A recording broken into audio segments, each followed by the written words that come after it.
بسم الله الرحمن الرحيم. السلام عليكم ورحمة الله وبركاته.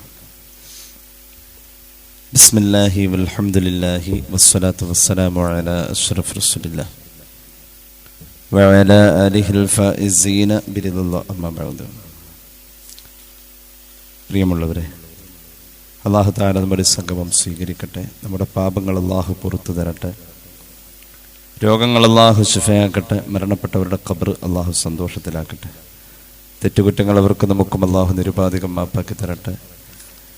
നമ്മുടെയും കുടുംബത്തിൻ്റെയും ശിഷ്ട ആയുസ് അല്ലാഹു പൊരുത്തപ്പെട്ട വഴിയിലായി ഇസ്സത്തോടെ സന്തോഷത്തോടെ ദീർഘമായി കഴിഞ്ഞ് ഈമാൻ സലാമത്തായി മരിക്കാനുള്ള മഹാഭാഗ്യം അല്ലാഹു നമുക്കെല്ലാവർക്കും നൽകട്ടെ. ഇമാം തുർമുദിയുടെ ജാമിഉൽ കാണുന്ന ഒരു ഹദീസ്, മുആദ് ബിൻ ജബൽ റളിയല്ലാഹു അൻഹു മുത്തുനബി സല്ലല്ലാഹു അലൈഹി വസല്ലമ തങ്ങളുടെ കൂടെ യാത്ര ചെയ്യുന്ന സന്ദർഭത്തിൽ അവിടുന്ന് ചില അമലുകൾ പറഞ്ഞു കൊടുത്തതുമായി ബന്ധപ്പെട്ട് കഴിഞ്ഞ ക്ലാസ്സിൽ നമ്മൾ പറഞ്ഞ ഹദീസിന്റെ തുടർച്ച. അമലുകൾ ചോദിച്ചു. സ്വർഗത്തിലേക്ക് വഴി എളുപ്പമാക്കുന്ന 3 അമലുകൾ പറഞ്ഞു കൊടുത്തു. ഒന്ന്, ഏതൊരു കാര്യം ചെയ്യുമ്പോഴും അത് കൂലി കിട്ടണമെന്ന ചിന്തയിൽ സദഖ എന്ന കാറ്റഗറിയിൽ പെടുത്താൻ, ഏതൊരു കാര്യം ചെയ്യുമ്പോഴും അത് കൂലി കിട്ടണം എന്ന രീതിയിൽ അതേക്കുറിച്ചുള്ള നെയ്യത്തും കരുതലും നന്നാക്കിയാൽ സദഖ എന്ന കാറ്റഗറിയിലൂടെ അതിനെ നമുക്ക് വലിയ ഒരു അമലാക്കാൻ പറ്റുമെന്നതാണ് ഒന്നാമത് പഠിപ്പിച്ചു കൊടുത്തത്. രണ്ടാമത് പഠിപ്പിച്ചു കൊടുത്തു, നോമ്പ് കുറച്ച് കൂടുതൽ ശ്രദ്ധിച്ചു കഴിഞ്ഞാൽ ആ നോമ്പ് മുഖേന സ്വർഗത്തിലേക്കുള്ള വഴി എളുപ്പമാക്കും എന്ന് പുണ്യ നബി സല്ലല്ലാഹു അലൈഹി വസല്ലം. മുആദ് ബിൻ ജബലിനോട് മൂന്നാമത് പറഞ്ഞു, തഹജ്ജുദ് നിസ്കാരമാണ് മൂന്നാമത്തെ അമൽ. ഇങ്ങനെ ഈ 3 അമൽ കൊണ്ട് സ്വർഗത്തിലേക്കുള്ള വഴി എളുപ്പമാക്കാമെന്ന് പുണ്യ നബി സല്ലല്ലാഹു അലൈഹി വസല്ലം. പിന്നെ മഹാനവറുകളോട് അള്ളാഹുവിന്റെ ഹബീബ് സല്ലല്ലാഹു അലൈഹി വസല്ലം തങ്ങൾ പറഞ്ഞു, നന്മ എന്നതിൻ്റെ ഏറ്റവും മുഖ്യമായ ഭാഗം, അതിൻ്റെ ഹെഡ്, അതുപോലെ തന്നെ നന്മ എന്ന് പറഞ്ഞാൽ അതിൻ്റെ തൂണ്, നന്മ എന്ന് പറഞ്ഞാൽ അതിൻ്റെ കൊടുമുടി, അതിൻ്റെ ഏറ്റവും വലിയ സമ്പാദ്യം, അത് ഏതൊക്കെയാണെന്ന് പറഞ്ഞു തരട്ടെ. നന്മ എന്ന് പറഞ്ഞാൽ എന്താണ്? നന്മ എന്ന് പറഞ്ഞാൽ ഇസ്ലാം നിർബന്ധമാക്കിയ കാര്യങ്ങൾ മുഴുവനും ചെയ്യണം, എന്നാലും നന്മ എന്ന് പറയാൻ പറ്റും. ഇസ്ലാം നിർബന്ധമാക്കിയ കാര്യങ്ങളൊക്കെ ചെയ്യേണ്ട വരും, അതാണ് നന്മ. പിന്നെ അതിൻ്റെ ഒരു തൂണ് എന്ന് പറയുന്നത് നിസ്കാരം നിർബന്ധമായും അതിലുണ്ടാകണം എന്നുള്ളതാണ്. പിന്നെ അതിൻ്റെ കൊടുമുടി, അതിൻ്റെ സമ്പാദ്യം എന്ന് പറയുന്നത് ദീനിയായ കാര്യങ്ങളിൽ ആത്മാർത്ഥമായി ഇറങ്ങുക എന്നുള്ളതാണ്. ഇങ്ങനെ ധാരാളം ഉപദേശങ്ങൾ കൊടുത്തിട്ട് ഹബീബായ നബി കരീം സല്ലല്ലാഹു അലൈഹി വസല്ലം തങ്ങൾ മഹാനവറുകളോട് പറഞ്ഞു, മോനെ, ഈ പറയപ്പെട്ട ആത്മീയമായ ഈ ഉപദേശത്തിന്റെ സർവ്വതും ഒരു മനുഷ്യന് ഒറ്റയടിക്ക് കിട്ടാൻ പ്രത്യേകം ശ്രദ്ധിക്കേണ്ടത് അതിന് നാവിനെ സൂക്ഷിച്ചാൽ മതി എന്ന് പുണ്യ നബി സല്ലല്ലാഹു അലൈഹി വസല്ലം. നാവിൽ റസൂൽ അങ്ങനെ പിടിച്ചിട്ട് പറഞ്ഞു, ദീനിയായ സർവ്വ ചിന്തകളും പ്രവർത്തനങ്ങളും വാക്കുകളും ദീനുമായി ബന്ധപ്പെട്ട എന്തൊക്കെ ഒരു മനുഷ്യനിൽ ഉണ്ടാകണോ അത് മുഴുവനും കിട്ടാൻ നാവ് പിടിച്ചിട്ട് നീട്ടിപ്പിടിച്ചിട്ട് പറഞ്ഞു, ഇതൊന്ന് ശ്രദ്ധിച്ചാൽ എല്ലാം തനിയെ പിറകെ വരും. അങ്ങനത്തെ ഒരു പ്രത്യേകത ഈ അവയവത്തിനുണ്ടെന്ന് പുണ്യ നബി സല്ലല്ലാഹു അലൈഹി വസല്ലം. ഒരു മനുഷ്യനിൽ എത്ര ദീനിയായ കാഴ്ചപ്പാടുകളും കാര്യങ്ങളും ചിന്തകളും ഒക്കെ ഉണ്ടെങ്കിലും ഈ ഒരു അവയവം വിടക്കായി കഴിഞ്ഞാൽ അവന്റെ എല്ലാം നശിക്കുമെന്ന് പുണ്യ നബി സല്ലല്ലാഹു അലൈഹി വസല്ലം. അതുകൊണ്ട് കുഫ അലൈക ഹാദ, നാവ് സൂക്ഷിക്കാൻ കഴിഞ്ഞാൽ ഈ പറയപ്പെട്ട നീണ്ട പ്രഭാഷണം മുഴുവൻ നിനക്ക് ഒറ്റയടിക്ക് തന്നെ എല്ലാം കിട്ടും എന്ന് പുണ്യ നബി സല്ലല്ലാഹു അലൈഹി വസല്ലം. അപ്പോൾ മഹാനായ മുആദ് ബിൻ ജബൽ റളിയല്ലാഹു അൻഹു ഹബീബായ നബി തങ്ങളോട് പറഞ്ഞു, നബിയെ, ഞങ്ങൾ ഇന്നാല മുആഖിദൂൻ ബിമാ നതകല്ലമു ബിഹി, ഞങ്ങളൊക്കെ സംസാരിക്കുമ്പോൾ പരമാവധി നാവ് കൊണ്ട് അബദ്ധം പറയാതെ സൂക്ഷിക്കുന്നവർ. അപ്പോൾ നബി തങ്ങൾ പറയുന്നുണ്ട്, മുആദേ, നരകത്തിലേക്ക് കുറെ ആളുകൾ മുഖം കുത്തി വീഴുന്നത് കാണുമ്പോൾ നമ്മൾ ഞെട്ടിപ്പോകും. ആ സമയം എങ്ങനെയാണ് ഇത്രയും ആളുകൾ നരകത്തിലേക്ക് എത്തുന്നത്? നരകത്തിലേക്ക് ഇങ്ങനെ കൊണ്ടുവന്ന് ചൊരിഞ്ഞ് ഇടുന്നത് കാണുമ്പോൾ തന്നെ നമ്മൾ ഞെട്ടിപ്പോകും. ആ സമയത്ത് യാ മുആദ് വഹൽ യകുബ്ബുൻ നാസ ഫിന്നാർ അലാ വുജൂഹിഹിം ഔ അലാ മനാഖിരിഹിം, ആ സമയം അവർ ചെയ്ത തെറ്റ് ഏത് എന്നുള്ളതിന് ഒറ്റ വാക്കിൽ മനസ്സിലാക്കാനുള്ളത് ഇല്ലാ ഹസായിദു അൽസിനത്തിഹിം, നാവ് ചെയ്ത തെറ്റുകൾ കൊണ്ടാണ് ഇത്രയും ആളുകൾ നരകത്തിൽ വരുന്നതെന്ന് അന്നേരം നമുക്ക് മനസ്സിലാക്കാൻ കഴിയുമെന്ന് പുണ്യ നബി സല്ലല്ലാഹു അലൈഹി വസല്ലം. അത്രത്തോളം ഈ പറയപ്പെട്ട നന്മകൾ ഒരാളുടെ ഇബാദത്തിന്റെ സർവ്വ നേട്ടങ്ങളും കൈവരിക്കാൻ, ദീനിയായ ചിന്തകൾ പരിപൂർണമായി നിലനിർത്താൻ അവൻ നാവ് സൂക്ഷിച്ചാൽ സാധ്യമാകുമെന്ന് മഹാനായ സ്വഹാബിയോട് പരിശുദ്ധ റസൂൽ സല്ലല്ലാഹു അലൈഹി വസല്ലം. നരകത്തിലേക്ക് കൂടുതൽ ആളുകൾ ഇങ്ങനെ കൊട്ടി കൊണ്ടുവന്നിടുമ്പോൾ നമ്മളവിടെ മനസ്സിലാക്കേണ്ടത് ഈ ആളുകൾ മുഴുവൻ നാവ് കൊണ്ട് അബദ്ധം പറ്റിയവരാണെന്ന് സയ്യിദുനാ റസൂലുള്ളാഹി സ്വല്ലല്ലാഹു അലൈഹി വസല്ലം മുആദ് ബിൻ ജബൽ റളിയല്ലാഹു അൻഹുവിനോട് പറയാണ്. ഒരല്പം അതേക്കുറിച്ച് പറയാൻ ആഗ്രഹിക്കുകയാണ്. അള്ളാഹുവിന്റെ ഹബീബ് സല്ലല്ലാഹു അലൈഹി വസല്ലമ തങ്ങൾ ഒരു നോമ്പുകാരനെ ഏറ്റവും കൂടുതൽ സംസ്കരിക്കാൻ അവിടുന്ന് ഉപദേശിച്ചിട്ടുള്ളത് നാവിന്റെ കാര്യം പറഞ്ഞുകൊണ്ടാണ്. നമ്മൾ മുമ്പ് അത് പറഞ്ഞിട്ടുള്ളതാണ്. എന്നാലും ഒന്നുകൂടി മനുഷ്യർ വളരെ നിസ്സാരമായി കാണുന്ന ചില ഘട്ടങ്ങളുണ്ട്. കളവ് പറയുന്നത് കളവാണെന്ന് ബോധ്യപ്പെട്ടാലും ചില ആളുകൾ പറയാറുണ്ട്, ഉള്ളത് പറയട്ടെ എന്ന് പറഞ്ഞിട്ട് പിന്നെ പറയുന്ന ഉള്ളത് ഒരു പക്ഷേ ഉള്ളതാണെങ്കിൽ പോലും, കളവല്ല ഉള്ളതാണെങ്കിൽ പോലും ഉള്ളത് പോലും പറയാൻ നമ്മളോട് പറഞ്ഞിട്ടില്ല. അത് മറ്റൊരു വ്യക്തിയുടെ ജീവിതത്തിലെ കാര്യമാകുമ്പോൾ ഉള്ളത് പോലും പറയാൻ പാടില്ല എന്നാണ്.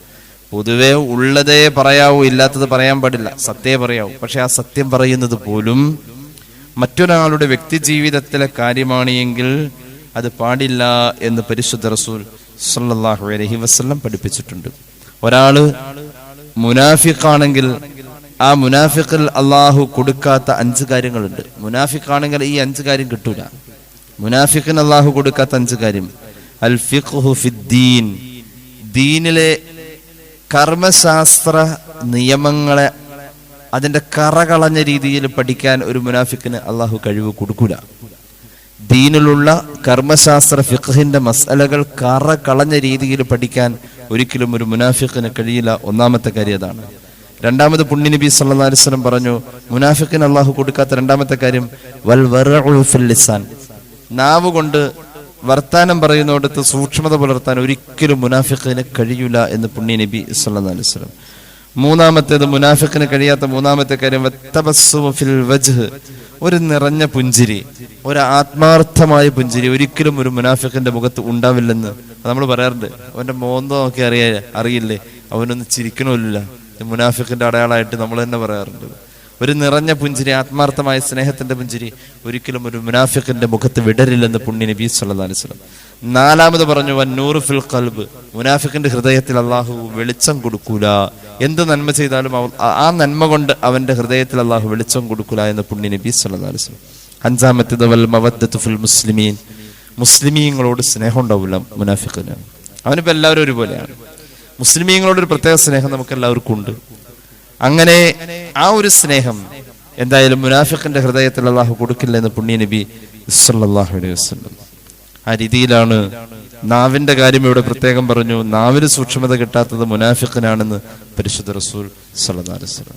സ്വഹാബികളിൽ പ്രമുഖനായ ഹബീബായ നബി കരീം സല്ലല്ലാഹു അലൈഹി വസല്ലം തങ്ങളുടെ വളർത്തു മകൻ എന്ന് പറയാൻ പറ്റുന്ന മഹാനായ സയ്യിദ് റളിയല്ലാഹു അൻഹു മഹാനവറുകളെ സ്വഹാബികൾ പലപ്പോഴും പലതും പറഞ്ഞത് ഹബീബായ നബി കരീം സല്ലല്ലാഹു അലൈഹി വസല്ലം തങ്ങൾ ഇടപെട്ട് ആ വിഷയത്തിൽ സ്വഹാബികളെ തിരുത്തിയിട്ടുണ്ട്. മഹാനായ സയ്യിദ് റളിയല്ലാഹു അൻഹു ഹബീബായ നബി കരീം സല്ലല്ലാഹു അലൈഹി വസല്ലം തങ്ങളുടെ വളർത്തു മകൻ എന്ന രീതിയിൽ ജീവിച്ചു പോരുമ്പോൾ വളർത്തു മകൻ എന്ന് പറയുന്ന സിസ്റ്റം ഇസ്ലാമിൽ ഇല്ല എന്ന് പറഞ്ഞ് വഹി വരികയാണ്.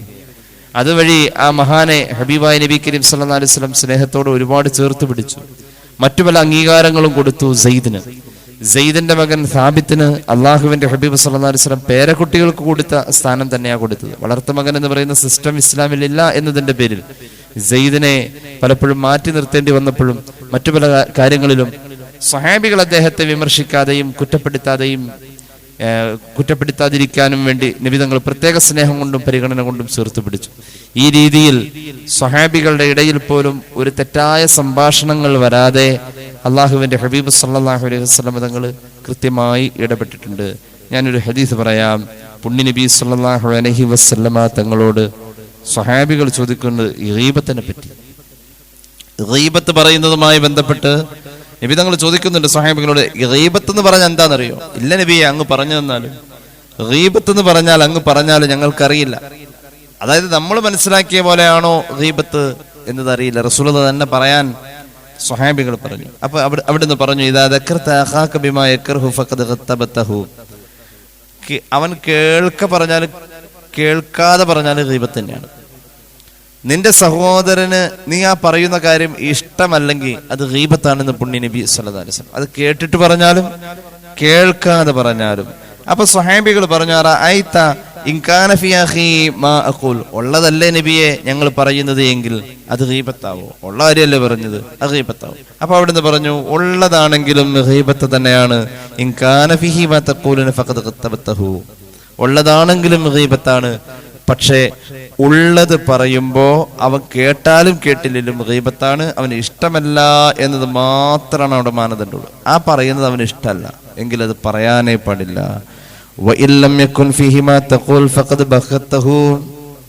ഇനി പറഞ്ഞത് അവനിലെ ഇല്ലാത്ത കാര്യമാണെങ്കിൽ അവന് ഗീബത്ത് പറയലും അവനിൽ ആരോപണം പറയലും, അങ്ങനെ രണ്ട് തെറ്റുണ്ടെന്ന് പുണ്യ നബി സല്ലല്ലാഹു അലൈഹി വസല്ലം.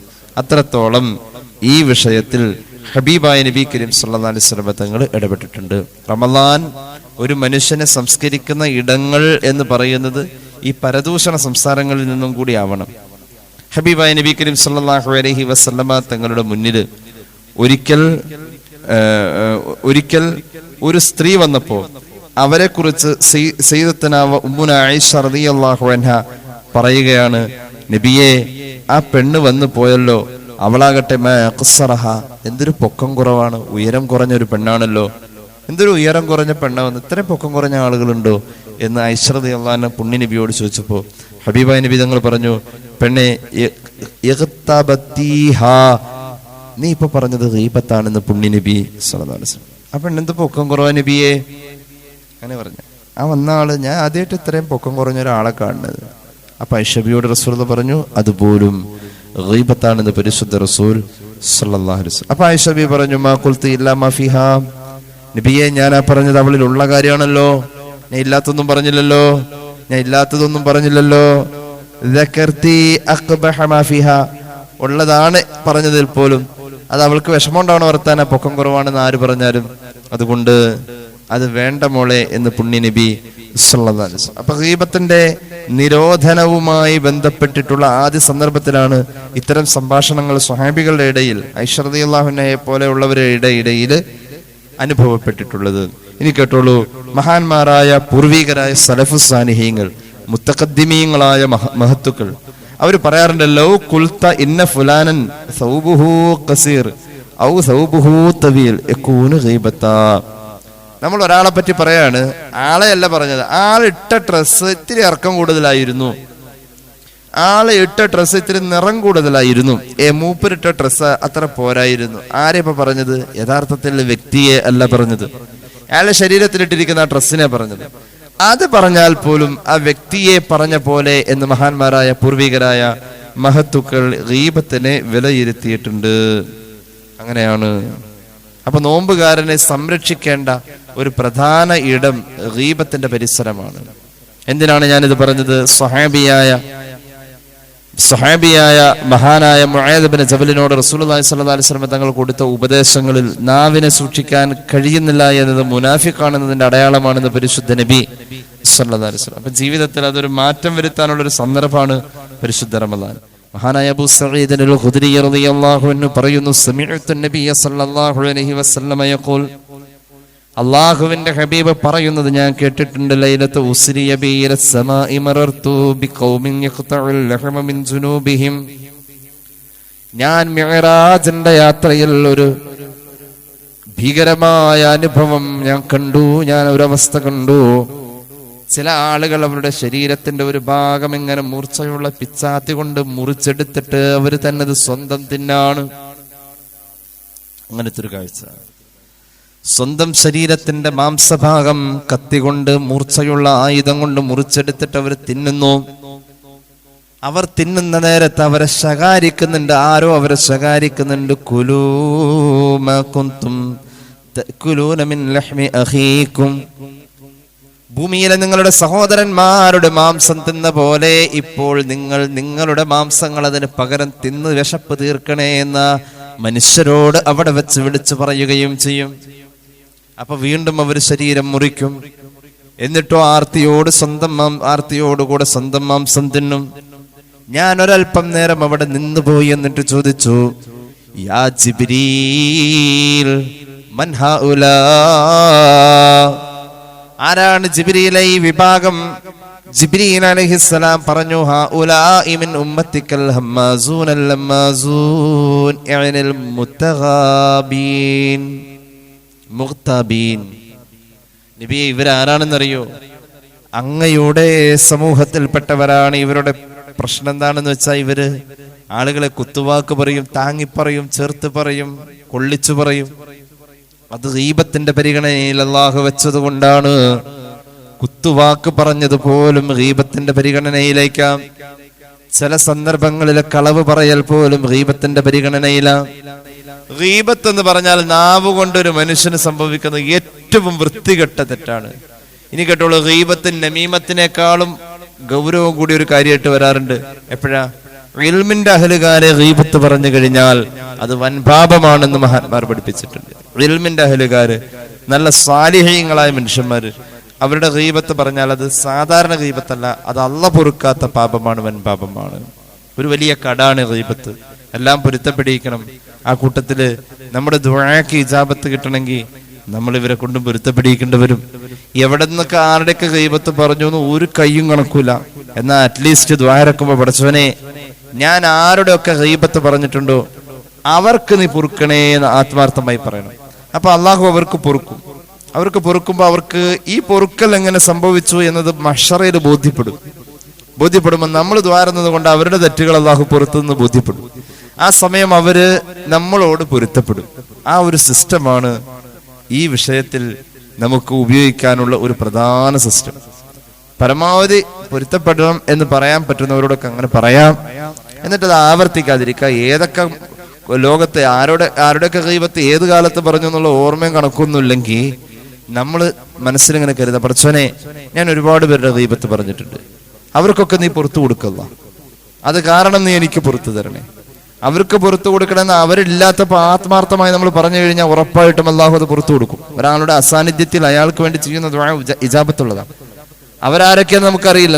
നമ്മൾ അവർക്ക് വേണ്ടി പൊറുക്കാൻ ചോദിക്കുന്ന അവർ കേട്ടിട്ടില്ല. അത് ഉറപ്പായിട്ട് ഇജാബത്തുള്ള ഒരു ദുആയാണ്. ആ സമയത്ത് അവർക്ക് അവരുടെ പാപങ്ങളൊക്കെ പുറത്തു എന്നൊരു പദവി എക്സ്ട്രാ കിട്ടാണ്. ഇത് മഹ്ശറയിൽ വരുമ്പോൾ അവർക്ക് ബോധ്യവും ഇത് നമ്മൾ ദ്വാരന്നിട്ട് കിട്ടിയതാണ്. അപ്പൊ എന്തുകൊണ്ടാണ് നമ്മൾ ദ്വാരുന്നത് എന്നത് അവർക്ക് അള്ളാഹു ബോധ്യപ്പെടുത്തി കൊടുക്കും. നിങ്ങളുടെ ഗീബത്ത് അവർ പറഞ്ഞു, പരിഹാരമായിട്ട് അവർ നിങ്ങൾക്ക് വേണ്ടി പൊറുക്കാൻ തേടി. അതിന്റെ പേരിലാണ് നിങ്ങളുടെ ഈ പാപം പൊറുക്കൽ അവിടെ ഉണ്ടായത്. എന്താ, സന്തോഷമായി? അവരോട് വിരോധമൊന്നുമില്ലല്ലോ? ഇല്ല. അള്ളാഹു വിധിച്ച് വിധി നടപ്പാക്കി വിടണമല്ലോ. അള്ളാഹുവിന്റെ ന്യായവും നീതിയും അവിടെ കാണണമല്ലോ. ഞങ്ങളുടെ ഗീബത്ത് അവർ പറഞ്ഞ് ഞങ്ങൾ പുറത്തു കൊടുത്തു, അല്ലാഹ് പൊരുത്തപ്പെട്ടു. അപ്പോഴാണ് നമുക്കത് പൊരുത്തപ്പെട്ട് കിട്ടാ. മരിച്ചുപോയ കുറെ ആളുകളുടെ ഗീബത്ത് പറഞ്ഞിട്ടുണ്ടോ? അവർക്കൊക്കെ വേണ്ടി ദുആ മതി, അപ്പൊ നമ്മുടെ അള്ളാഹു പുറത്തു തരും. ഈ രീതിയിലാണ് മഹാന്മാരായ സ്വഹാബികൾ നമുക്ക് പഠിപ്പിച്ചത്. ഒരു സംഭവം കേട്ടോളൂ. മഹാനായ ഹബീബായ നബി കരീം സല്ലല്ലാഹു അലൈഹി വസല്ലമ തങ്ങള് അവിടുത്തെ വീട്ടിലിരിക്കുന്നു. ആ സമയത്ത് മദീനത്തെ പള്ളിയിലെ സുഫത്തിന്റെ അഹലുകാരായ സ്വഹാബികള് മദീനത്തെ പള്ളിയിലിരിക്കുന്നു. മദീനത്തെ പള്ളി സുഫത്തിന്റെ അഹലുകാരിരിക്കുന്ന തറയും റസൂലുള്ളാഹിയുടെ വീടും തമ്മിൽ നോക്കിയാൽ കാണുന്നത് ഇത്ര അകലമുള്ളൂ. അതായത് ഒരു സുഗന്ധം നബിതങ്ങളുടെ വീട്ടിൽ പുരട്ടിയാൽ അത് ഇവിടെ കിട്ടും. അതിന്റെ മണം, ഒരു ഭക്ഷണം അവിടെ പാചകം ചെയ്താൽ അതിന്റെ മണം ഇവിടെ കിട്ടും. അത്ര അടുത്താണ് നിബിതങ്ങളുടെ വീടും സുഫത്തിന്റെ അഹലുകാരും മദീനത്തെ പള്ളിയിലിരിക്കുന്ന ഈ ഗ്യാപ്പ് അത്ര അടുത്താണ് അവരിയ്ക്കുന്നത്. നമുക്ക് ചെന്ന് കണ്ടാൽ അറിയാം, റൗള ഷരീഫും സുഫത്തിന്റെ അഹലുകാര് ഇരുന്ന സ്ഥലവും തമ്മിൽ വളരെ അടുപ്പമാണ്. അപ്പോ ഹബീബായ നബി കരീം സല്ലല്ലാഹു അലൈഹി വസല്ലമ തങ്ങളുടെ സ്വഹാബികളുടെ സദസ്സില് മഹാനായ സെയ്ദ് ബിൻ സാബിത്ത് റളിയല്ലാഹു അൻഹു സ്വഹാബികൾക്ക് ഹദീസ് പറഞ്ഞുകൊണ്ടിരിക്കുന്നുണ്ട്. സെയ്ദ് ബിൻ സാബിത്ത് പറഞ്ഞു, ബിമാ സമിഅ മിനൻ നബി സല്ലല്ലാഹു അലൈഹി വസല്ലമ മിനൽ ഹദീസ്. സ്വഹാബി സുഹൃത്തുക്കളെ, സഹോദരങ്ങളെ, ഒന്ന് ഇരിക്കണേ. ഞാൻ നബിയിൽ നിന്നും കുറെ ഹദീസ് കേട്ടിട്ടുണ്ട്, അതൊക്കെ പറഞ്ഞു തരാം. എല്ലാവരും അവിടെ ഇരിക്കണേ. സുഫത്തിന്റെ അഹലുകാരായ സ്വഹാബികൾക്ക് പട്ടിണിയാണ്, വിശപ്പാണ്. എല്ലാവരും അവിടെ അച്ചടക്കത്തോടുകൂടെ ഇരുന്നു. ഇതിങ്ങനെ കേട്ടുകൊണ്ടിരിക്കുമ്പോൾ സെയ്ദ് ബിൻ സാബിത്ത് ഹദീസ് പറയുന്ന സമയത്തുണ്ടല്ലോ, അള്ളാഹുവിന്റെ ഹബീബിന്റെ വീട്ടിലേക്ക് ആരോ ഇറച്ചിക്കറി വെച്ചത് കൊണ്ടുവരികയാണ്. ഇറച്ചിക്കറി വെച്ചത് കൊണ്ടുവരുന്നു. സുഫത്തിന്റെ അഹലുകാരായ സ്വഹാബികൾ മനസ്സിലാക്കി അത് കൂടുതലുണ്ട്, കുറച്ചൊന്നുമല്ല. കൂടുതലുണ്ട്. എഴുന്നേറ്റ് നിന്നുകൊണ്ട് ഹദീസ് പറഞ്ഞു കൊടുക്കുന്ന സെയ്ദ് ബിൻ സാബിത്തിനോട് പറഞ്ഞു, ഓ സെയ്ദ് എന്നവരെ, അങ്ങ് എഴുന്നേറ്റ് നിൽക്കുകയല്ലേ? റസൂലുള്ളാഹിയുടെ ഏറ്റവും പ്രിയപ്പെട്ട ആളല്ലേ? ഒന്നവിടെ ചെന്നുകൊണ്ട് അവിടത്തോട് കുറച്ച് ഇറച്ചി ഭക്ഷണം ചോദിച്ചാൽ, മാംസഭക്ഷണം ചോദിച്ചാൽ അവിടെ കൊണ്ടുവന്നത് കുറച്ചിങ്ങോട്ട് കൊടുത്തുവിടാൻ പറഞ്ഞാൽ, കുറെ നാളായി ഞങ്ങളൊക്കെ ഭക്ഷണം കഴിച്ചിട്ട്, ആ ഭക്ഷണത്തിൽ ഇറച്ചി ഭക്ഷണം കഴിച്ചിട്ട് ഒരുപാട് നാളായ രുചി തന്നെ വായിലില്ല. അതുകൊണ്ട് അവിടെ ചെന്ന് നമുക്ക് കുറച്ച് കിട്ടിയാൽ കൊള്ളാന്നുള്ള വിവരം പറഞ്ഞ ആരുടെയെങ്കിലും കയ്യിൽ കുറച്ച് ഇറച്ചി റസൂൽ ഞങ്ങൾ കൊടുത്തു വിടും, താങ്കൾ ചൊല്ലുമോ എന്ന് ചോദിച്ചു. സെയ്ദ് ബിൻ സാബിത്ത് റളിയല്ലാഹു അൻഹു നിലവിൽ എല്ലാവരുടെ ഇടയിൽ എഴുന്നേറ്റ് ഹദീസ് പറഞ്ഞുകൊണ്ടിരിക്കല്ലേ. അപ്പൊ മൂപ്പരാണ് ആ വാതിലിനോട് ചേർന്ന് നിൽക്കുന്ന ഭാഗം. അപ്പുറത്തേക്കൊന്ന് തല ഇട്ടിട്ട് പറഞ്ഞാലും നടക്കും, അല്ലെങ്കിൽ കുറച്ചങ്ങ് നടന്ന് എന്നാൽ വേഗത്തിൽ പറയാൻ പറ്റും. സെയ്ദ് ബിൻ സാബിത്ത് പറഞ്ഞു, ശരി ഞാൻ ചെന്ന് ചോദിക്കാം. അങ്ങനെ ഹദീസ് പറയൽ നിർത്തി. മഹാനായ സെയ്ദ് ബിൻ സാബിത്ത് റളിയല്ലാഹു അൻഹു എഴുന്നേറ്റ് ചെന്നിട്ട് അള്ളാഹുവിന്റെ ഹബീബിനോട് പറഞ്ഞു, നബിയേ,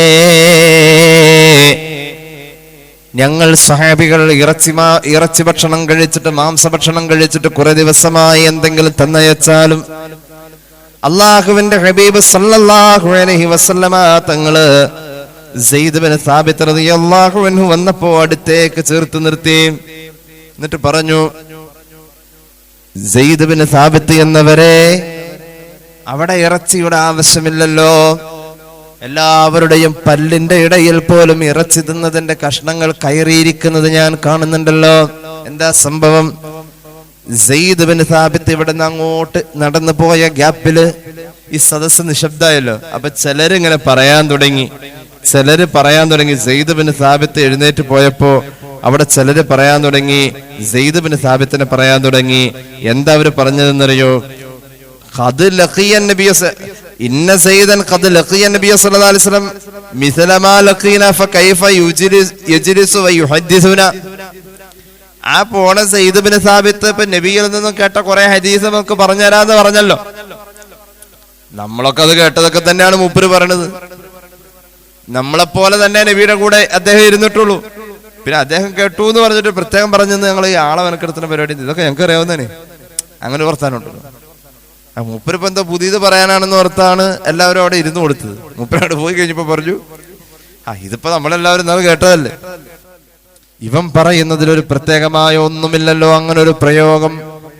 സെയ്ദ് ബിൻ സാബിത്ത് അങ്ങോട്ട് പോയപ്പോ സ്വഹാബികൾ ഇവിടെ ഇങ്ങനെ പറഞ്ഞത് അത് അദ്ദേഹത്തിന്റെ ഗീബത്തായ അള്ളാഹുവിന്റെ ഹബീബിന്റെ റിസാലത്തിന്റെ കാതുകൊണ്ട് കേട്ടു.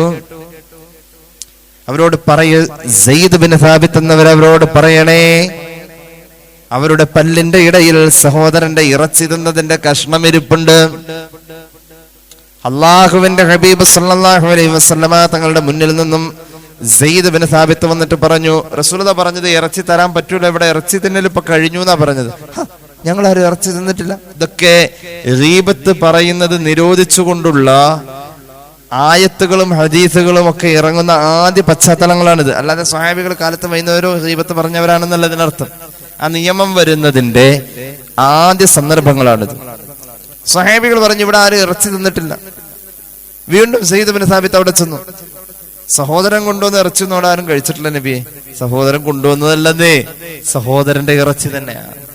അള്ളാഹുവിന്റെ ഹബീബ് അവിടെ നിന്ന് ഇറങ്ങി വന്നു. സെയ്ദ് ബിൻ സാബിത്ത് പറഞ്ഞത് കേട്ടു. അവർ പലരും തപ്പി നോക്കി, വായന എന്തൊക്കെയോ തടയേണ്ട ചിലരുണ്ട്. പക്ഷെ അങ്ങ് വിശ്വസിക്കാൻ പറ്റുന്നില്ല. ഇന്നഹും ഖദ് അകലുൽ ആൻ, റസൂലുള്ളാഹി പറഞ്ഞു ഇപ്പോഴേ നിങ്ങൾ ഇറച്ചി തിന്നതല്ലേ ഉള്ളൂ. فرجع إليهم وأخبرهم فقاموا فدخلوا على النبي صلى الله عليه وسلم فقال لهم الآن قد أكلتم لحم أخيكم وأثر اللحم في أسنانكم. നിങ്ങൾ തിന്ന ഇറച്ചി സഹോദരന്റെ മനുഷ്യമാംസമാണ്. നാവ് കൊണ്ട് പല്ലിന്റെ വിടവിലക്കൊന്ന് തലോടി നോക്കൂ, ചിലപ്പോൾ ഇറച്ചി കഷ്ണം കാണാം. ചിലർക്ക് വായിൽ ഇറച്ചി തടഞ്ഞു.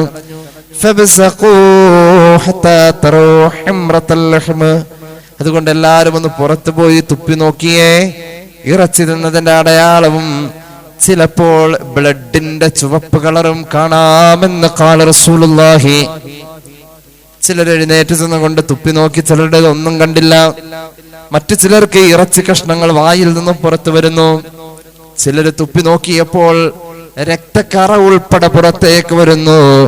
അള്ളാഹുവിന്റെ ഹബീബ് പറഞ്ഞു, തീർച്ചയായും നിങ്ങൾ ആ പറഞ്ഞ വർത്തമാനമുണ്ടല്ലോ, സെയ്ദ് ബിൻ സാബിത്ത് എഴുന്നേറ്റ് പോന്നപ്പോ പറഞ്ഞ വർത്തമാനമുണ്ടല്ലോ, അത് തന്നെയാ ഗീബത്ത് എന്ന് സയ്യിദുനാ റസൂലുള്ളാഹി.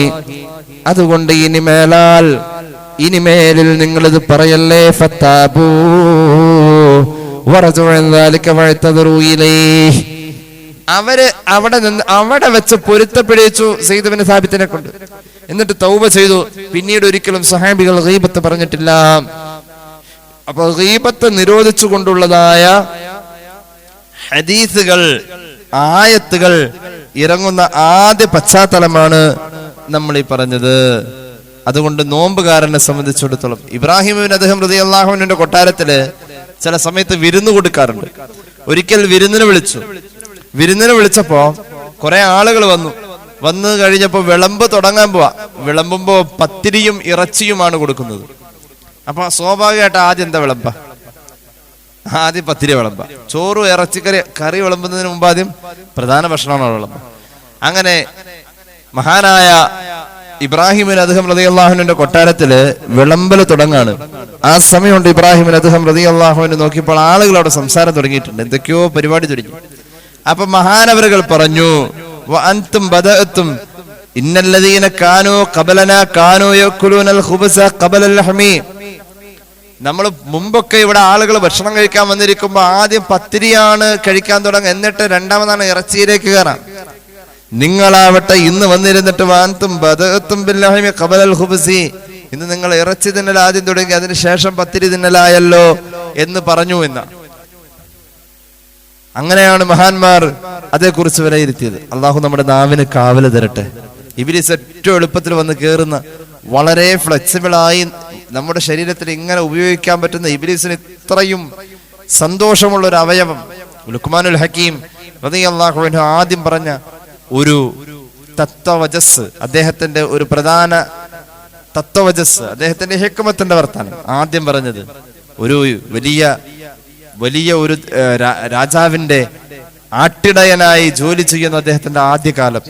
അപ്പൊ ആ മുതലാളി പറഞ്ഞു, ആ രാജാവ് പറഞ്ഞു, ഒരു ആടിനെ അറുത്തിട്ട് അതിന്റെ ഏറ്റവും നല്ല 2 മാംസ കഷ്ണങ്ങൾ ഇവിടെ കൊണ്ടുവരണം. ഒരാടിനെ അറുത്ത്, അപ്പൊ നമ്മൾ പറയില്ല ഏറ്റവും നല്ല ഇറച്ചി ഒരു മൃഗത്തിന്റെ നെഞ്ചടിയിലെ ഇറച്ചിയാണെന്ന് പറയുന്നവരുണ്ട്. അത് വേറെ ഏതെങ്കിലും ഇറച്ചി, അങ്ങനെ ഓരോ ഭാഗത്തെ ഇറച്ചിക്ക് ചതവ് കുറവുള്ളത്, ടേസ്റ്റ് കൂടുതലുള്ളത്, അങ്ങനെ പറയാൻ പറ്റുന്ന ഇറച്ചി ഒരാടിനെ അറുത്ത് കഴിഞ്ഞാൽ ഏത് ഭാഗത്തു നിന്നാണോ നല്ല 2 മാംസ കഷ്ണം കിട്ടുന്നത്, അതിന്റെ 2 എണ്ണത്തിന്റെ കഷ്ണം എനിക്കൊന്ന് കൊണ്ടുവരാൻ പറഞ്ഞു. അങ്ങനെ ഇരിക്കെ ആ കാലഘട്ടത്തിൽ ഒരു മൃഗത്തെ അറുത്ത് കഴിഞ്ഞാൽ അതിന്റെ ഹൃദയവും നാവും ആരും ഭക്ഷണമായിട്ട് ഉപയോഗിക്കാറില്ല, അങ്ങനെ ഉപയോഗിക്കലില്ല. പക്ഷേ മഹാനായ ലുക്മാനുൽ ഹക്കീം ഒരു പാത്രം എടുത്തിട്ട് അതിലേക്ക് ഈ ആടിനെ അറുത്തതിന്റെ ഹൃദയത്തിന്റെ ഒരു കഷ്ണം എടുത്തു, നാവിന്റെ ഒരു ചെറിയ പീസ് എടുത്ത് 2 പാത്രത്തിലാക്കിയിട്ട് ഇദ്ദേഹം ആ യജമാനനെ രാജാവിനെ കൊണ്ടുപോയി കൊടുത്തു. മഹാനായ ഇസ്മായിൽ അൽ ഹഖൽ ബറൂസവി സൂറത്തുൽ ലുഖ്മാന്റെ വ്യാഖ്യാനത്തിൽ ഈ സംഭവം പറയുന്നുണ്ട്. ഇദ്ദേഹം ഇത് കണ്ടിട്ട് ദേഷ്യപ്പെട്ടു. അല്ല, നിന്നോട് ഏറ്റവും നല്ലത് കൊണ്ടുവരാനല്ലേ പറഞ്ഞത്, എന്തായി ഇത് ഞങ്ങൾ ആരും കഴിക്കലില്ല, എന്തിനാ ഇത് കൊണ്ടുവന്ന്?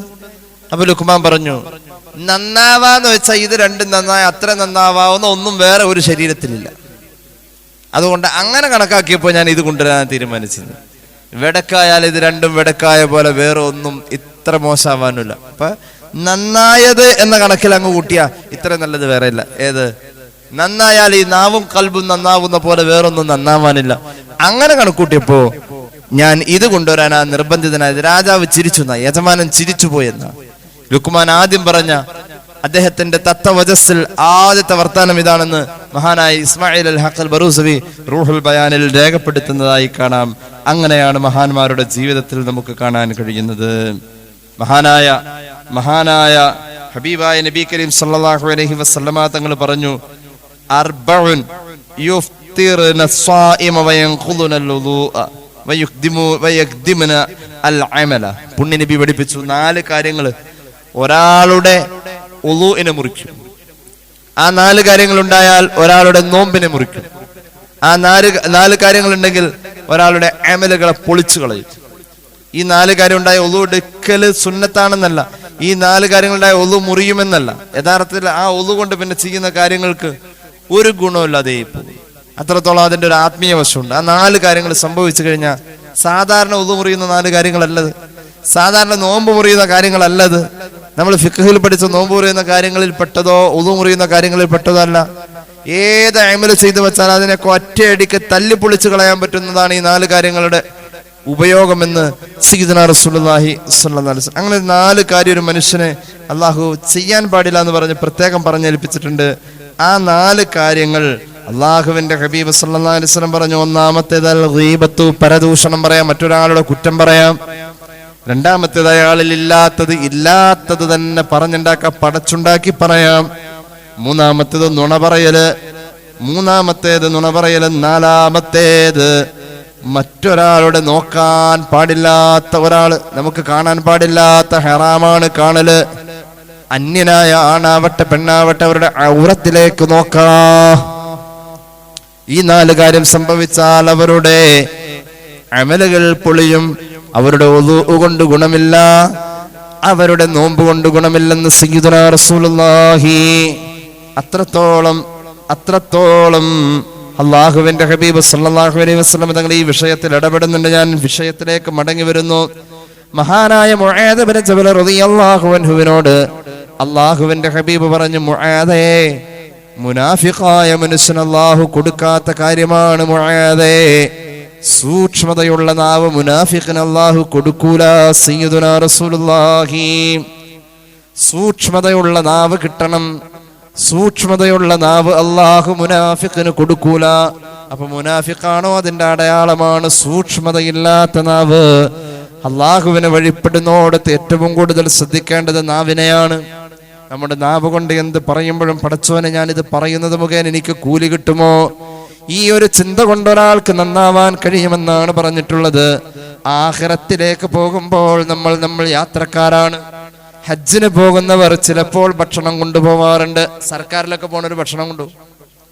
ഒരു യാത്ര പോകുമ്പോൾ ഒരു പക്ഷെ ഒരു കുപ്പി വെള്ളമെങ്കിലും നമ്മൾ സൂക്ഷിക്കാറുണ്ടെന്നാൽ കേട്ടോളൂ, ആഖിറത്തിലേക്ക് പോകുമ്പോൾ കൊണ്ടുപോകാൻ 4 ഭക്ഷണം നിങ്ങൾ കരുതണമെന്ന് സയ്യിദുനാ റസൂലുള്ളാഹി സല്ലല്ലാഹു അലൈഹി വസല്ലമ തങ്ങളുടെ ഹദീസിൽ കാണാം. മഹാന്മാർ പഠിപ്പിക്കുന്നത് കാണാം, അർബഉ മിൻ സാദിൽ ആഖിറ. ആഖിറത്തിലേക്ക് പോകുമ്പോൾ കൊണ്ടുപോകേണ്ട ഭക്ഷണം ഏതാണെന്നറിയുമോ? ഒന്നാമത്തെ ഭക്ഷണമാണ് അസ്സൗം, നോമ്പ്. ഒരു ദിവസം നമ്മൾ നോമ്പുകാരനാണെന്ന് ഉറപ്പിച്ചു പറയുന്ന ആ ദിവസം, അതേത് ദിവസമാണെങ്കിലും, അത് റമദാനായാലും അല്ലേലും, ആ നോമ്പ് എനിക്ക് കിട്ടിയിട്ടുണ്ട്. ശരിക്കും ഈ നോമ്പിനെ പറ്റി എന്താ പറയാ? നോമ്പ് പിടിക്കാന്ന് പറയാ അല്ലെ? നോമ്പ് പിടിക്കാം. നോമ്പ് പിടിച്ചിട്ട് കിട്ടിയോ അങ്ങനെ ചോദിച്ചാലോ? കിട്ടണമെങ്കിൽ ഇങ്ങനെയാവണം. അതിന്റെ നിബന്ധനകളെ പൂർത്തീകരിച്ച് അതിന്റെ അദബുകൾ പാലിക്കുമ്പോൾ അത് ശരിക്കും നോമ്പിനെ പറ്റി പഴയ കാലം മുതൽ നോമ്പ് പിടിക്കാന്ന് പറഞ്ഞതിന് ഒരു അർത്ഥമുണ്ടേ. നോമ്പ് പിടിച്ചു വെച്ചേക്കണം. അങ്ങനെ നമുക്ക് പിടിച്ചാലേ കിട്ടൂ, അങ്ങനെയുള്ള കുറെ സാധനങ്ങളുണ്ട്. പിടിച്ചാലേ കിട്ടൂ. ഓടിപ്പോണ എന്തെങ്കിലും ഓടിപ്പോയി പിടിച്ചാലേ കിട്ടും. അങ്ങനെ പിടിച്ചാൽ കിട്ടുന്ന എന്തോ ഒന്ന്, അത് പിടിക്കാനായിട്ട് തുനിഞ്ഞിറങ്ങിയാലേ കിട്ടൂ. അതിനാ നോമ്പെന്ന് പറയാം. ആഖിറത്തിലേക്കുള്ള ഭക്ഷണം 4ആണ്. ആദ്യം വേണ്ടത് പിടിച്ചു വെച്ച നോമ്പാ വേണ്ടത്. പിടിച്ചിട്ട് കിട്ടണ നോമ്പ് വേണം. ഞാൻ പിടിക്കാൻ ശ്രമിച്ചു എന്നേ വരുള്ളൂ ഒരു പക്ഷെ നോമ്പായിട്ടില്ല. അള്ളാഹു നോമ്പാക്കി തരട്ടെ. നോമ്പ് ഖബൂലായ നോമ്പ് ജീവിതത്തിലുണ്ടെങ്കിൽ ആഖിറത്തിലേക്കുള്ള ഭക്ഷണമാണ്. അതോടൊപ്പം തന്നെ അതുകൊണ്ട് കിട്ടുന്ന നേട്ടം സിഹത്തുൻ നഫ്സി, ശരീരത്തിന് ആരോഗ്യമുണ്ടാകുമേ. രണ്ടാമത്തെ ഭക്ഷണം, ആഖിറത്തിലേക്കുള്ള രണ്ടാമത്തെ ഭക്ഷണം സദഖയാണ്. സദഖക്ക് മറ്റൊരു ഗുണമുണ്ട്, സിത്റുമാ ബൈനഹു വബൈനന്നാർ. സദഖ എന്ന ഭക്ഷണം തയ്യാറാക്കി വെച്ചാൽ, ആഖിറത്തിലേക്കുള്ള ആ ഭക്ഷണം നമ്മൾ കരുതി വെച്ചു കഴിഞ്ഞാൽ, എന്റെ പ്രിയമുള്ളവരെ, ആഖിറം എന്നത് കുറെ കാലം കഴിഞ്ഞിട്ട് വരുന്നതല്ല. എപ്പ നമ്മൾ മരിക്കുന്നുവോ ആ മരണം കഴിഞ്ഞാൽ അടുത്ത സെക്കൻഡ് മുതൽ നമ്മുടെ ആഖിറമായി കഴിഞ്ഞു. നമ്മൾ ഒരു പക്ഷേ രാവിലത്തേക്കുള്ളത് അല്ലി വേണ്ട. ഇപ്പൊ നോമ്പുകാരാണല്ലോ, നോമ്പ് തുറന്ന് കഴിക്കാനുള്ള ഭക്ഷണത്തെ കുറിച്ച് ഇപ്പോഴേ നമ്മൾ ആലോചിക്കും. ഈ ക്ലാസ് ഒക്കെ കഴിഞ്ഞു പോയാൽ നിങ്ങളൊരു പക്ഷെ പിന്നെ ആലോചിക്കുന്നത് നോമ്പ് തുറക്കാൻ എന്താ, നോമ്പ് തുറയുടെ ഭക്ഷണത്തെ കുറിച്ച് ഇങ്ങനെ ആലോചിക്കും. അത് കുറെ മണിക്കൂറുകൾക്ക് ശേഷം ഉണ്ടാവുന്ന ഭക്ഷണമാണ്. ആഖിറത്തിന്റെ ഭക്ഷണം നീ മരിച്ചാൽ എപ്പോഴെങ്കിലും സംഭവിക്കാൻ മരണം ഒരു നിമിഷം കൊണ്ട് സംഭവിക്കാം. ആ മരണം സംഭവിച്ച ശേഷം അടുത്ത നിമിഷം മുതൽക്ക് നിനക്ക് നോമ്പുതുറയുടെ ഭക്ഷണത്തെക്കാളും വേഗത്തിൽ വേണ്ട ഭക്ഷണം ഇതാ. ഇത് എപ്പോ വേണേലും റെഡി ആവണം. ഇതിന് ടൈം പറഞ്ഞിട്ടില്ല, എപ്പോ വേണേലാവും. നോമ്പുതുറയുടെ ഭക്ഷണം പോലെയല്ല ഇത്, നേരത്തെ ആക്കി വെക്കാവുന്ന ഭക്ഷണം. കാരണം ഇത് വളിച്ചു പോകുന്ന ഭക്ഷണമല്ല. രണ്ടാമത്തെ ഭക്ഷണം സദഖയാണ്. സദഖ എന്നത് ആഖിറത്തിലേക്കുള്ള ഭക്ഷണമാണ് എന്നതിന്റെ കൂടെ തന്നെ അത് ഭൂമിയിൽ നിന്ന് നിനക്ക് തരുന്നൊരു ആവേശം. ഈ സദഖ മുഖേന നരകത്തിന്റെയും നിന്റെ ഇടയിൽ ഒരു മറ വന്നു എന്നുള്ളതാണ്. മൂന്നാമത്തെ ഭക്ഷണം നിസ്കാരം വേണം. നിസ്കാരം ഫർദിൽ പരിമിതമല്ല. നിസ്കാരമാവട്ടെ തുഖർരിബുൽ അബ്ദ ഇലാ റബ്ബിഹി, അല്ലാഹുവിലേക്ക് അടുക്കാൻ എളുപ്പത്തിൽ കഴിയുന്ന അമൽ നിസ്കാരമാണ്. ഇനി കേട്ടോളൂ, നാലാമത്തെ അമൽ, നാലാമത്തെ ഭക്ഷണം, ആഖിറത്തിലേക്കുള്ള നാലാമത്തെ ഭക്ഷണം, റബ്ബിനെ ഓർത്തപ്പോൾ കരഞ്ഞു വീണ ആ കണ്ണുനീരിന്റെ തുള്ളികളാണ്. യഥാർത്ഥത്തിൽ ആ കണ്ണുനീരിന്റെ തുള്ളികൾ വീഴലോടുകൂടെ നിന്റെ പാപങ്ങൾ പൊഴിഞ്ഞു വീഴലാണ്. നിന്റെ അക്കൗണ്ടിൽ പിന്നെ പാപം കാണിക്കൂല. അത് ദുആയിരുന്നപ്പോൾ കരഞ്ഞതാകാം, അള്ളാഹു ചെയ്ത അനുഗ്രഹങ്ങൾ ഓർക്കുമ്പോൾ കരഞ്ഞതാകാം. ഒന്ന് കണ്ണടച്ചിരുന്ന് ആലോചിച്ചാൽ ഇന്നലെയും മിനിഞ്ഞാന്നുമൊക്കെ നമ്മുടെ കുടുംബത്തിലുണ്ടായ സന്തോഷങ്ങളെ കുറിച്ച് ഓർക്കുമ്പോൾ, എന്റെ പ്രിയമുള്ളവരെ, നമുക്ക് ആ സന്തോഷങ്ങളെ കുറിച്ച് ഓർക്കുമ്പോൾ അല്ലാഹ് തന്നതല്ലേ അൽഹംദുലില്ലാഹ്, ഒരു അല്ലാഹ് തന്ന ഓർമ്മ, അത് മുഖേന നമുക്കൊരു സന്തോഷം കിട്ടുന്നുണ്ട്. പടച്ചോനെ, സന്തോഷത്തിലും ചിലപ്പോ കണ്ണ് നിറയാറുണ്ട്. അങ്ങനെ കണ്ണ് നിറഞ്ഞാൽ നിന്റെ പാപം പൊറുക്കാം. നീ ചെയ്ത തെറ്റുകളെ ഓർത്തപ്പോഴാണ് നിന്റെ കണ്ണ് നനഞ്ഞത് എങ്കിൽ അപ്പോഴും നിന്റെ പാപം പൊറുക്കാം. അള്ളാഹു മറ്റുള്ളവർക്ക് കൊടുത്ത ജീവിതത്തിന്റെ പ്രയാസങ്ങൾ നിന്റെ കണ്ണുകൊണ്ട് നീ കാണുമ്പോൾ അതിൽ നിനക്ക് അലിവ് തോന്നി. അല്ലാഹ് എന്നൊരു ഓർമ്മ എവിടെയോ മനസ്സിലൂടെ ഇങ്ങനെ പാളിപ്പോയി. അപ്പോഴും നിന്റെ കണ്ണ് നനഞ്ഞാൽ അതും നിന്റെ പാപം പൊറുക്കാം. അങ്ങനത്തെ കണ്ണുനീര് ആഖിറത്തിന്റെ ഭക്ഷണമാണ്. ഖാല റസൂലുള്ളാഹി, ഇതിലൊരു പ്രധാന ഭക്ഷണം പറഞ്ഞു, നിസ്കാരം. റമദാൻ ആഖിറത്തിലേക്കുള്ള ഭക്ഷണത്തെ തയ്യാറാക്കി തരുന്നതിൽ നമ്മെ പരിശീലിപ്പിച്ചുകൊണ്ടിരിക്കുക. എത്ര നിസ്കാരങ്ങളാണ് റമദാനിൽ പ്രത്യേകം ഉള്ളത്. റമദാനിൽ ദുഹാ നിസ്കാരം, തഹജ്ജുദ് നിസ്കാരം, ദുഹയൊന്നും കളയേ പാടില്ല. ഖളാ വീട്ടാനുള്ള നിസ്കാരങ്ങള്, ഹയാത്താക്കലുകള്. നിസ്കാരം കൊണ്ട് ഹയാത്താക്കൽ അള്ളാഹുവിന് വലിയ ഇഷ്ടമാണ്. നിസ്കാരം കൊണ്ടുള്ള ഹയാത്താക്കല്, പ്രത്യേകിച്ച് ഇശാ മഗ്രിബിന്റെ ഇടയിൽ നിസ്കാരം കൊണ്ട് ഹയാത്താക്കണം. അത് എല്ലാ രാത്രിയും, റമദാനിൽ മാത്രമല്ല. ഹയാത്താക്കല് സുബൈ വരെ അല്ല, അങ്ങനെ ഒരു ഹയാത്താക്കൽ ഉണ്ട്. ഹയാത്താക്കൽ പല രൂപത്തിലാ. മഗ്രിബും ഇശാഉം സുബഹിയും നിസ്കരിച്ചാൽ ഹയാത്താക്കലായി, അതിന്റെ ഏറ്റവും മിനിമമായി. ഇമാം അബൂദാവൂദിന്റെ സുനനിൽ ഹദീസ് കാണാം. ആ നിസ്കാരങ്ങളെ ഇശാ, സുബഹി, മഗ്രിബ് ജമാഅത്തായി തന്നെ നിസ്കരിക്കണം. ജമാഅത്തായി നിസ്കരിക്കുമ്പോഴാണ് ഹയാത്താക്കി എന്ന പരിഗണന കിട്ടുക. ജമാഅത്തായി തന്നെ നിസ്കരിക്കണം, ജമാഅത്തായി തന്നെ നിസ്കരിക്കണം. നിസ്കരിച്ചാൽ പോരാ, ജമാഅത്തായി തന്നെ നിസ്കരിക്കണം. ചില ഹയാത്താക്കലുകള് സുബഹി വരെ, മഗ്രിബ് മുതൽ തുടങ്ങി നിരന്തരമായ ഹയാത്താക്കല്.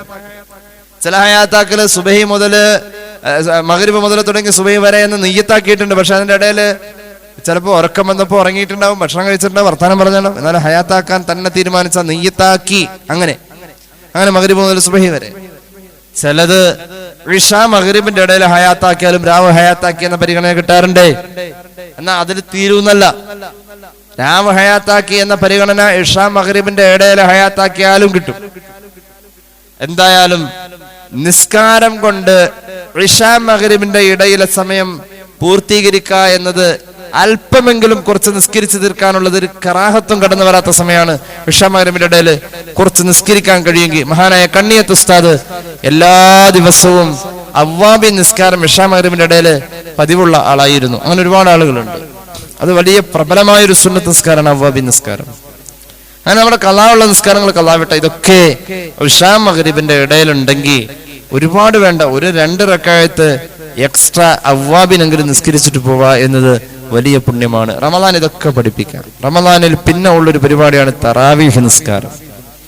നോമ്പ് തുറ ഏതെങ്കിലും ഒരു വീട്ടിലുണ്ടായാൽ അന്ന് ആ വീട്ടിലെ സഹോദരിക്ക് തറാവീഹ് നിസ്കാരം ഉണ്ടാവാൻ സാധ്യത കുറവാണ്. കാരണം ഈ പാത്രം മുഴുവൻ കഴുകിയിട്ട് വേണം കിടന്നുറങ്ങണമെങ്കിൽ. ഹയാത്താക്ക എന്നതിൽ നിസ്കാരം ഒരു പ്രധാന ഘടകമാണ്. അതായത് റമദാൻ വരുമ്പോൾ ഏകദേശം 600 റക്അത്താണ് തറാവീഹ് നിസ്കാരം നമുക്ക് കിട്ടുക. ഇത് മഹാന്മാരായ മലക്കുകൾ സന്തോഷിക്കാൻ ഒരാൾ തറാവീഹ് നിസ്കരിക്കുന്ന കാണുമ്പോൾ. അള്ളാഹു തൗഫീഖ് നൽകട്ടെ. തറാവീഹ് നിസ്കരിക്കേണ്ടത് 20 റക്അത്താണ്. അള്ളാഹു തൗഫീഖ് നൽകട്ടെ.